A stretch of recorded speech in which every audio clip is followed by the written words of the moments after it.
Item ಯಾವುದೇ ಇರಲಿ try ಮಾಡಿ ಆಚಿ ಚಿಕನ್ ಮಸಾಲಾ. ದೇವಸ್ಥಾನಗಳಲ್ಲಿ ಮನಬಂದಂತೆ ರೀಲ್ಸ್ ಮಾಡಿದ್ರೆ ಮೊಬೈಲ್ ಜಪ್ತಿ ಮಾಡ್ತಾರೆ. ಮುಜರಾಯಿ ಇಲಾಖೆಯಿಂದ 15 ಕಠಿಣ ಮಾರ್ಗಸೂಚಿಯನ್ನ ಜಾರಿಗೊಳಿಸಲಾಗಿದೆ.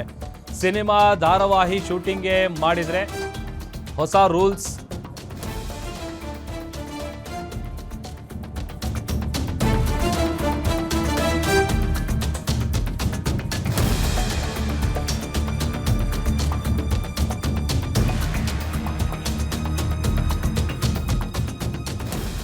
ನೋಡಿ, ದೇವಸ್ಥಾನಗಳಲ್ಲಿ ರೀಲ್ಸ್ ಮಾಡೋದು ಇತ್ತೀಚಿನ ದಿನಗಳಲ್ಲಿ ಸಿಕ್ಕಾಪಟ್ಟೆ ಜಾಸ್ತಿ ಆಗ್ತಾ ಇದೆ. ಯಾವಾಗಲೂ ಅಪರೂಪಕ್ಕೊಂದ್ಸಲ ದೇವಸ್ಥಾನಗಳಿಗೆ ಹೋಗ್ತಾರೆ. ಬಟ್ ತಾವೇನೋ ದೊಡ್ಡ ಭಕ್ತರು ಹಂಗೆ ಹಿಂಗೆ ಅಂತೇಳಿ ಒಂದಷ್ಟು ಜನ ಪೋಸ್ಟ್ ಕೊಡೋ ಥರ ರೀಲ್ಸ್ಗಳು ಮಾಡ್ತಾರೆ.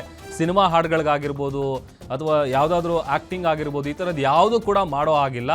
ಇದು ಯಾವಾಗ ಜಾಸ್ತಿ ಆಗ್ತಾ ಇದೆ, ಇದರಿಂದ ಇಲಾಖೆ ಎಚ್ಚೆತ್ತುಕೊಂಡಿದೆ. ಸುಮಾರು 15 ಮಾರ್ಗಸೂಚಿಗಳನ್ನು ಮುಜರಾಯಿ ಇಲಾಖೆ ಹೊರಡಿಸಿದೆ. ರಾಜ್ಯದ A, B and C grade ದೇವಸ್ಥಾನದಲ್ಲಿ ಚಿತ್ರೀಕರಣ ಮಾಡೋದಕ್ಕೆ ಒಂದಷ್ಟು ರೂಲ್ಸ್ಗಳನ್ನು ಜಾರಿ ಮಾಡಿದ್ದಾರೆ. 2003, 2012ರ ಮಾರ್ಗಸೂಚಿಯನ್ನು ಕಟ್ಟುನಿಟ್ಟಾಗಿ ಜಾರಿ ತರೋದಕ್ಕೆ ಇಲಾಖೆ ಪ್ಲಾನ್ ಮಾಡ್ತಾ ಇದೆ. ವಿಡಿಯೋ ಚಿತ್ರೀಕರಣ ಮಾಡೋದು ಕಂಡು ಬಂದರೆ ಅಂಥವರ ಮೊಬೈಲನ್ನು ವಶಕ್ಕೆ ಪಡೆಯಲಾಗುತ್ತೆ. ಮೊಬೈಲ್ ಪಡೆದು ಚಿತ್ರೀಕರಣ ಮಾಡಿದಂತಹ ವಿಡಿಯೋಗಳನ್ನು ಡಿಲೀಟ್ ಮಾಡೋದಕ್ಕೆ ಆದೇಶವನ್ನು ಕೊಡಲಾಗತ್ತೆ. ಸೊ ಇನ್ನು ಮುಂದೆ ದೇವಸ್ಥಾನಗಳಲ್ಲಿ ರೀಲ್ಸ್ಗಳನ್ನು ನಿಮ್ಗೆ ಇಷ್ಟ ಬಂದಂಗೆ ರೀಲ್ಸ್ ಎಲ್ಲ ಮಾಡೋ ಹಂಗಿಲ್ಲ. ಒಂದು ವೇಳೆ ಆ ಥರ ಏನಾದರೂ ಮಾಡಿದ್ರೆ ನಿಮ್ಮ ಮೊಬೈಲ್ನ ಕಿತ್ಕೊಳ್ತಾರೆ. ನಿಮ್ಮ ಮೊಬೈಲಲ್ಲಿರುವಂಥ ನೀವು ಮಾಡಿರುವಂಥ ರೀಲ್ಸ್ಗಳನ್ನು ಕೂಡ ಡಿಲೀಟ್ ಮಾಡ್ತಾರೆ. 2012ರ ಮಾರ್ಗಸೂಚಿ ಏನಿದೆ ಅದನ್ನು ಕಟ್ಟುನಿಟ್ಟಾಗಿ ಜಾರಿಗೆ ತರೋದಕ್ಕೆ ಸದ್ಯ ಇಲಾಖೆ ಪ್ಲಾನ್ ಮಾಡ್ಕೊಳ್ತಾ ಇದೆ.